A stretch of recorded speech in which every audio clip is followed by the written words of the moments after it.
Welcome to Season 3 of the Yoga Therapy Hour podcast. My name is Amy Wheeler, and I'm your host. We are so happy to tell you all that's happening in the world of yoga therapy, and we love to find guests from all over the world so that we can share and learn and grow together. Some of the things that are happening in Season 3 that we find so exciting is that not only are we continuing with the free gift that we are giving out every single week in Season 2, and you can see more about that in the show notes.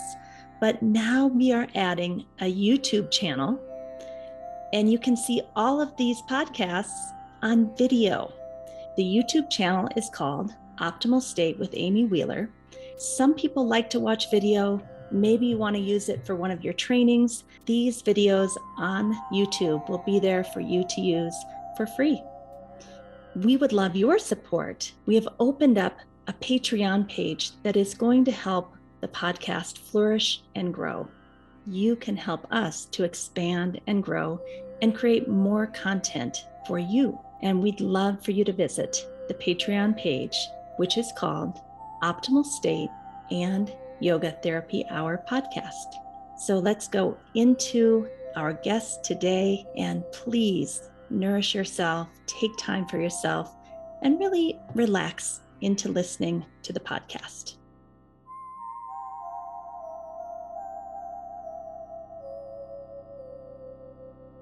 Hello, this is Amy Wheeler, and in this episode, I'm going to be here all by myself, and you might hear me pause a little bit. You might hear me speak slowly, and there's a reason for that. It's because I'm having a little bit of a time managing my own tongue in my mouth. I know that sounds funny, but as you might have heard in our last episode on living a life in alignment, I had let you know that I would maybe be taking some time off because I needed to have surgery on some oral cancer that had been discovered around May 10th. And so now it's been about 3 weeks since the surgery, and luckily we had some backup episodes ready to go to kind of fill this gap. But as I said to you in our last time together, I will see you on the other side. Well, now I'm on the other side. And what they found when I had the surgery, you never know if it's going to be stage 1 cancer, stage 2 cancer, 3 or 4. But thankfully, what they found is that it was only stage 1. And they needed to remove about 15% of my tongue. Now, that doesn't sound like very much, but I have to tell you, it's a little bit painful. It's hard to talk. My brain gets tired because my brain power is being used to manage my tongue. And I'm really hungry. Those are my main problems. So I just wanted to let you know that this episode might be a little bit shorter than some of the others due to me honoring my body and wanting to connect with you and let you know where I am, but also knowing that it's still a time for me to rest after having 15% of my tongue removed. So what I want to talk about today is a very yogic concept that I have had 3 weeks lying in bed most of the day, because I really did lie in bed most of the day to give my body full capacity to heal itself after the surgery. But what I want to show you is the 4 aims of life, according to Indian philosophy.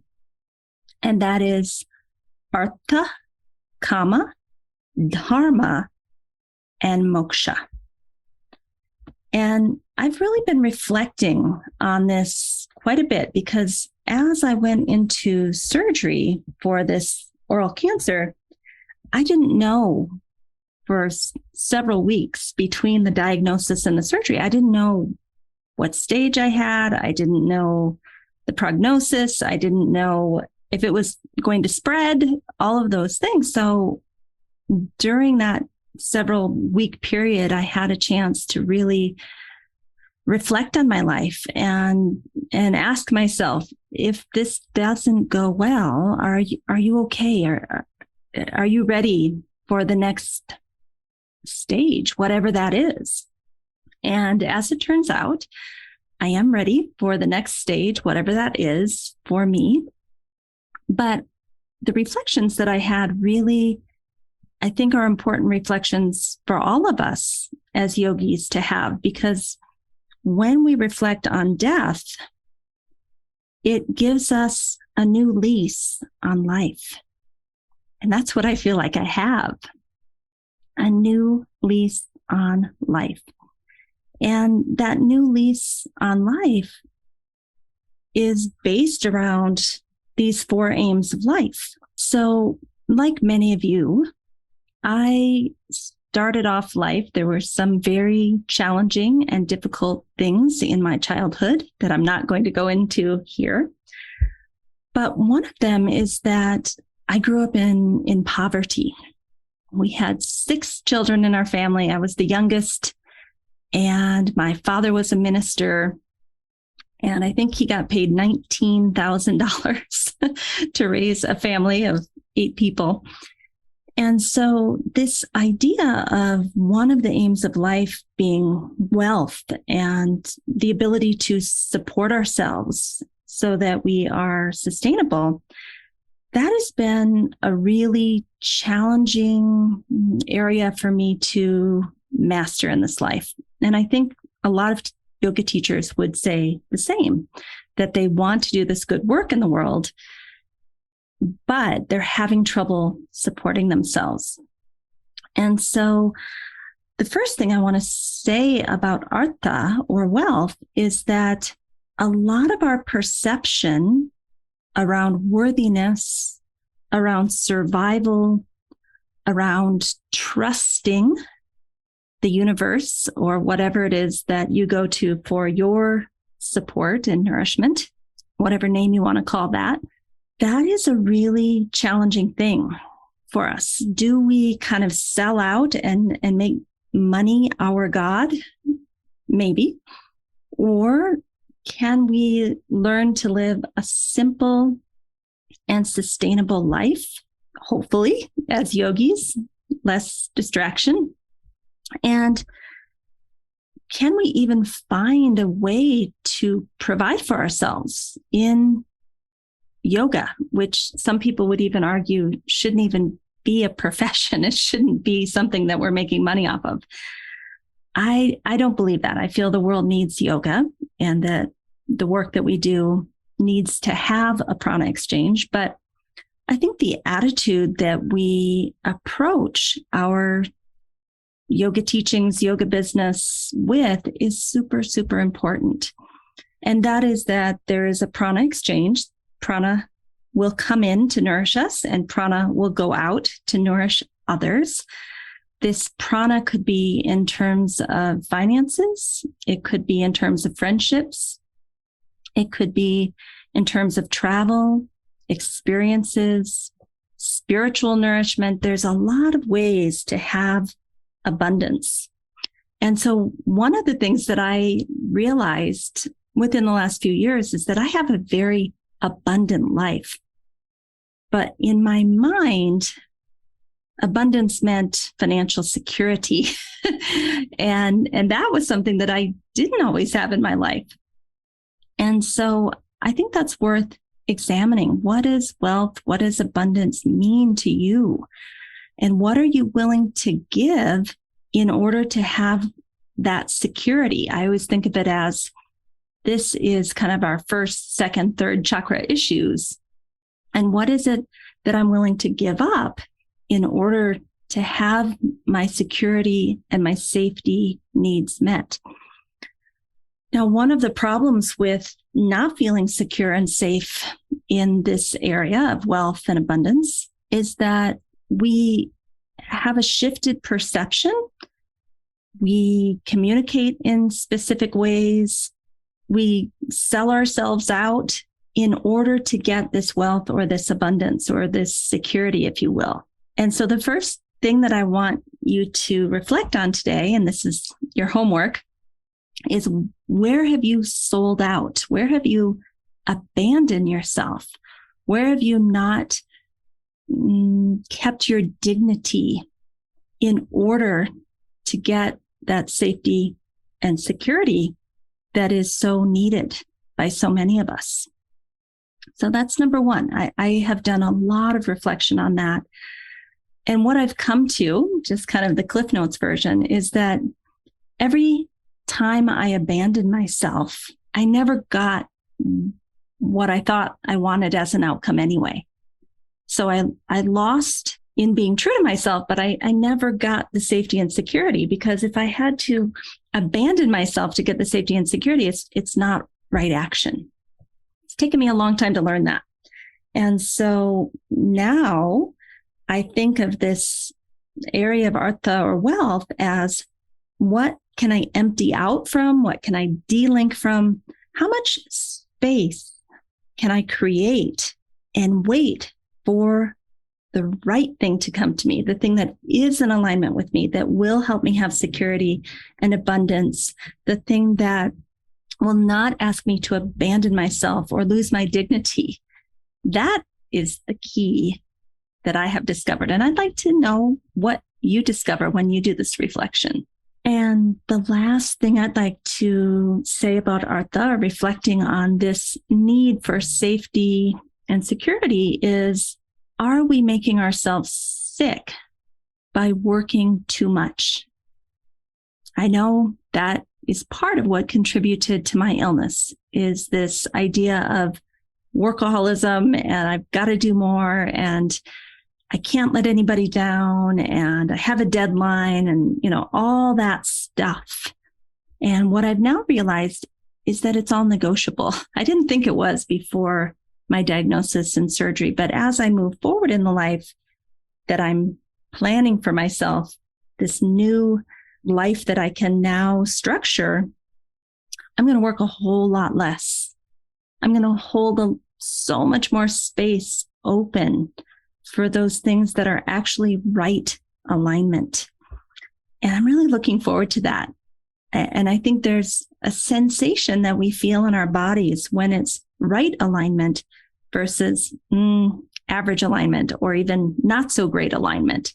So I really want us to pay attention when we say yes to something, or when we're trying to decide if we should say yes to something. How does it feel viscerally in your tissues, right? The next aim of life that I'd like to discuss is kama, or enjoyment, also your desires.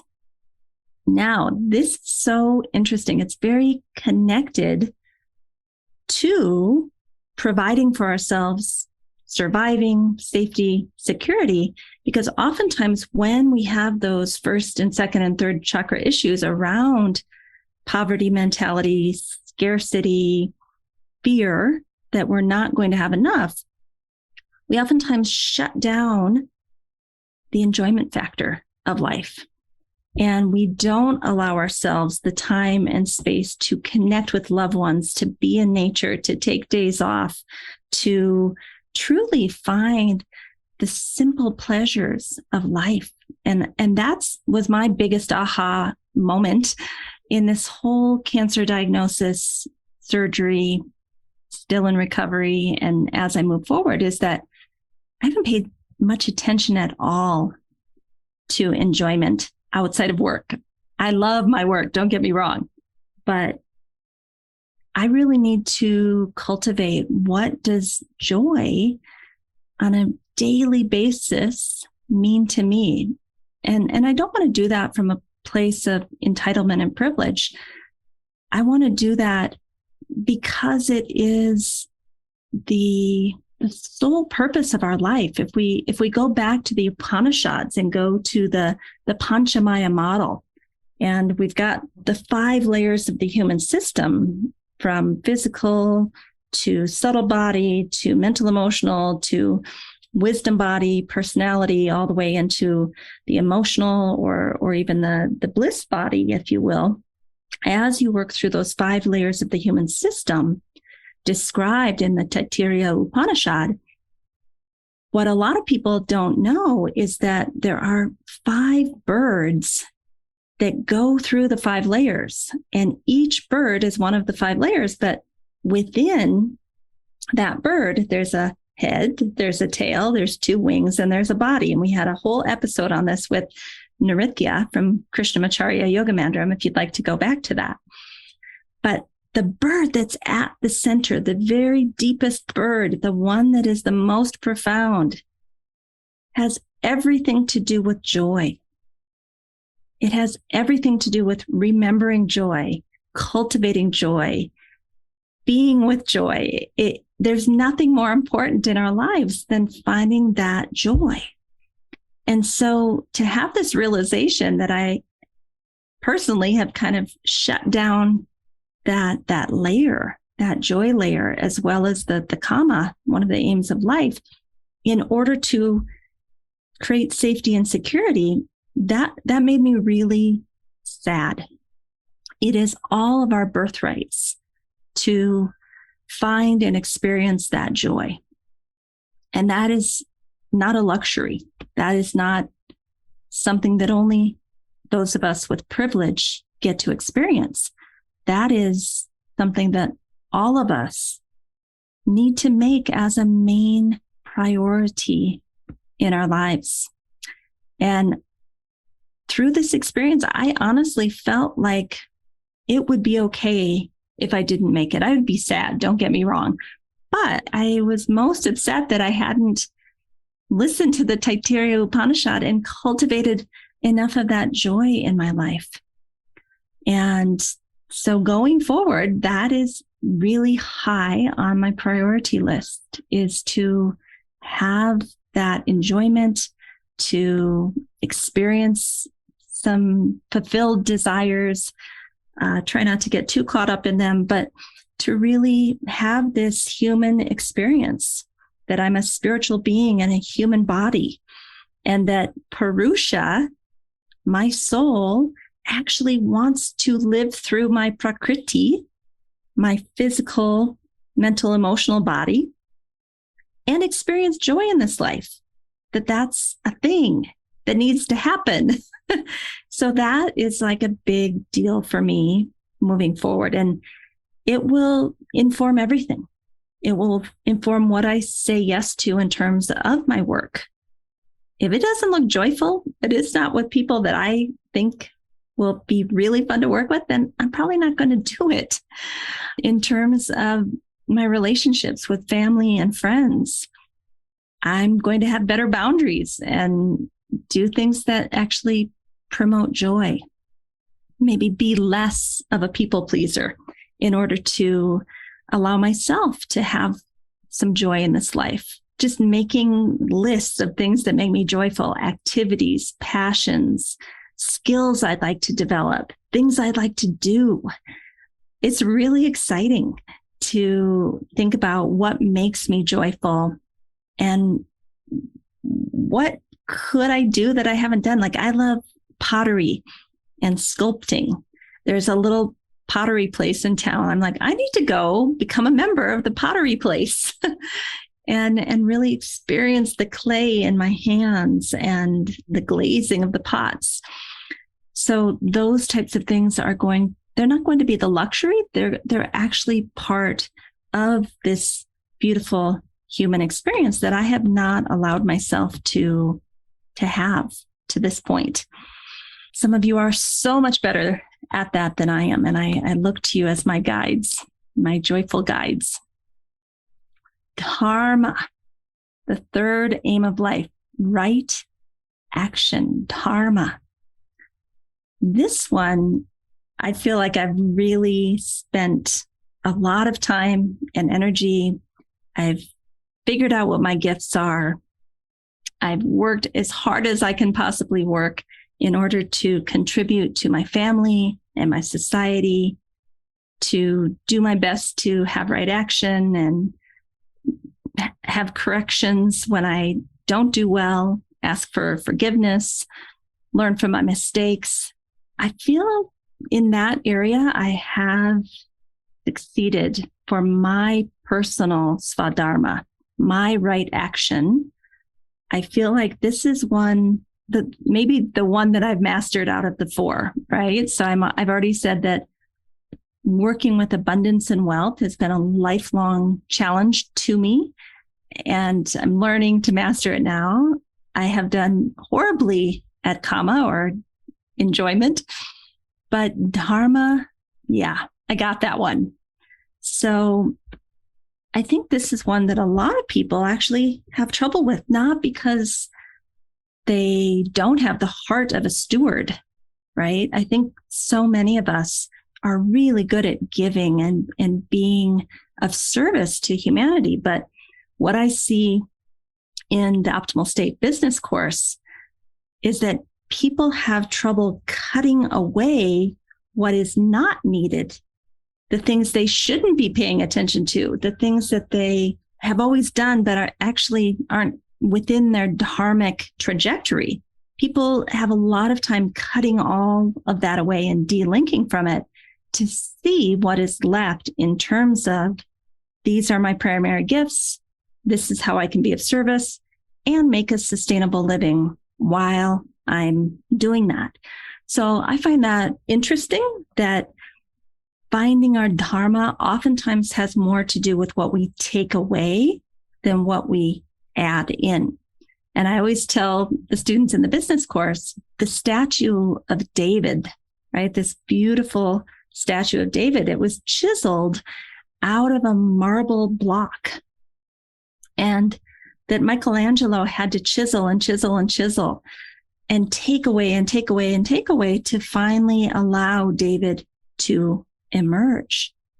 And that's basically what I think we need to do to find our life purpose, the way that we can contribute to the world while still caring for ourselves and our family and creating a sustainable living.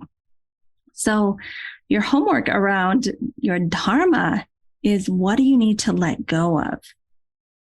And I have so many students that, I can't let go of my Monday, Wednesday, Friday yoga class that I've been doing for 15 years that pays $12 an hour. And I understand the connection. And if you can do that out of charity from your heart, and you have enough to sustain yourself to keep that class and be of service, of course, keep it. But if you're telling me that your life is not sustainable, then I would say, what is it going to take to delink from that particular responsibility?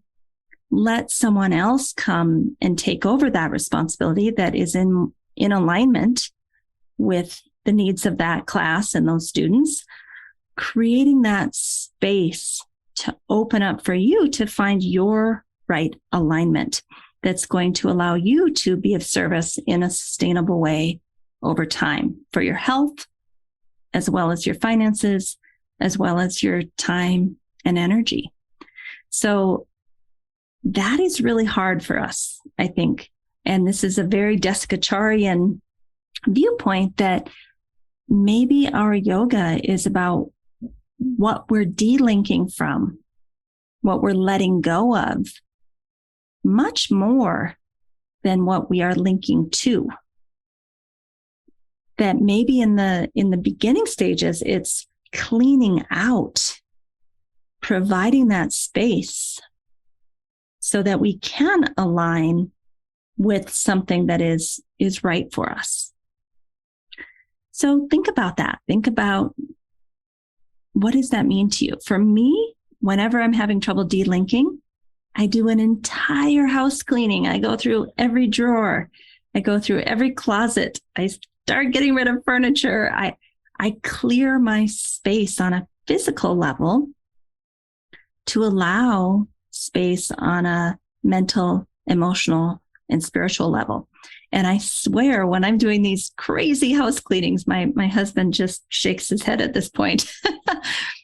I get a big dumpster and I just either put it in there or bring it to Goodwill or find friends that need things. It is part of my mental, emotional, spiritual cleansing to go through all of the physical objects one by one and say, does this give me joy? Is this being used? Why do I have this? Realizing the things that I've brought in that just make no sense. That physical manifestation of cleaning out helps me personally to mentally, emotionally, and spiritually cleanse at the same time. So that might be a nice thing to do if you're having a little trouble with the delinking and letting go. Just start cleaning your house like crazy and see if that helps. All right. And then the fourth aim of life, moksha or liberation. And I think this is something that most of us yogis are interested in, although maybe with our more modern, westernized view of yoga as asana, not so much. But I would say that many of us in yoga and yoga therapy, we understand that the final aim of life is to surrender, to let go, to become one with the trees and the sky and the earth, to understand how we are all connected, interconnected, that my suffering is also yours and your suffering is mine. And when I do something to you that hurts you, I am actually hurting myself. Part of this liberation is to let go of our expectations, let go of our need to be right, let go of even our desires. The gunas of rajas, tamas, and sattva in the mind, they will never come to that still point until that final breath when we finally let go. And one might argue that our entire life is just a preparation for that final surrender. So I think this kind of goes back to dharma or right action in our lives. And what I've just asked you to do, which is to kind of start delinking and creating space. And it leads right into this idea that we do not get to keep this body. I don't get to keep this tongue. At least now I only have 85% of my tongue. I don't get to keep anything. And can I gently allow that to be my truth? Can I let everything be as it is in this moment? I think that's one thing that I really, really understood deeply going through the process of a diagnosis, waiting several weeks to get into surgery before I could find out the true prognosis.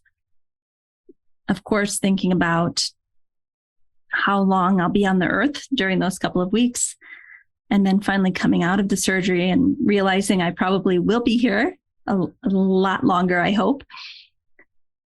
All I could do during that month was be in the moment with what is here and now. And it stripped away so much of the extraneous noise in my life. And it made me understand illness stripped me down in such a good way. And there's even a part of me that is afraid I'm going to lose that feeling of what does it feel like to be empty, to not have ground under my feet, to not know what the future holds, that all I have in this moment is my connection to God, my relationship with my family, especially my husband and my animals and my parents. The only thing I have is in this moment. That's the only guarantee. although, of course, we've all learned that intellectually, I think when you go through an experience like this, it becomes an embodied feeling. And now, believe it or not that I want to go back through this again. I do not. Universe, listen, I don't want any more.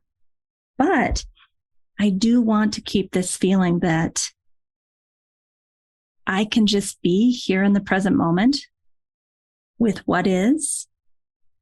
And I really don't want to go back to the anxiety about the future or the grief about the past or the expectations or the I'm going to build this empire for myself, like all of that. I don't want any of that. I want to stay with this feeling of vulnerability, tenderness, compassion for myself and others, and just present moment awareness. That's really probably as close to moksha as I will get in this lifetime. Who knows what the future holds? It's kind of irrelevant. But I do know that when a life event strips everything away, there's a strange preciousness, if we can get through the grief of having all of it stripped. There is a preciousness that is there, that is strangely very sweet. I can't even explain it through words. I'm sure many of you have felt this in your life. Someone said the other day that when they had cancer, it was almost a relief that they just got to lie there and rest for several months and have everybody take care of them. And it was one of the best experiences of their lives. Right? So I think there's a lot of good that can come out of these types of times in our life. It's for us to look at that goodness and to kind of emerge like a lotus flower from the mud and the muck into something more tender, more beautiful, more vulnerable, more gentle, more present, letting go of all the noise and competing ideas about who we need to be and how we need to be and how can we please everyone and how can we do more and be more. There's something really beautiful about allowing ourselves to just sit on the top of the water like a lotus flower, receiving the soft rays of the sun, being nourished by that mud and muck that is coming up from the ponds below us and feeding us. So I just want to leave you with that image that you are the lotus flower. I am the lotus flower. And this present moment awareness is really all that there is. And I don't have much more to say, and my tongue is getting very tired now. So this is a little bit of a short episode. I'm hoping that by the time I have another 7 to 10 days before the next guest comes out, that I will be much more fully healed and ready to get back on track with our regular podcast. Lastly, I just want to say thank you for all of your love and support. This community has just shown me an outpouring of love during this time that I never knew existed. There's so many people that I just know I'll have a long-term heart connection with because of all that's been going on and how much love and support has been coming my way. So I want to thank you all. And I look forward to having a long, healthy life to continue all of the good work that we're doing together in the world. Please don't forget to sign up for our newsletter mailing list, where we give you a free gift every single week. It's usually something that the guest has been talking about, like a book chapter or an article or an infographic. Check out the show notes for that. Thank you for listening today. Don't forget, we have a new YouTube channel called Optimal State with Amy Wheeler.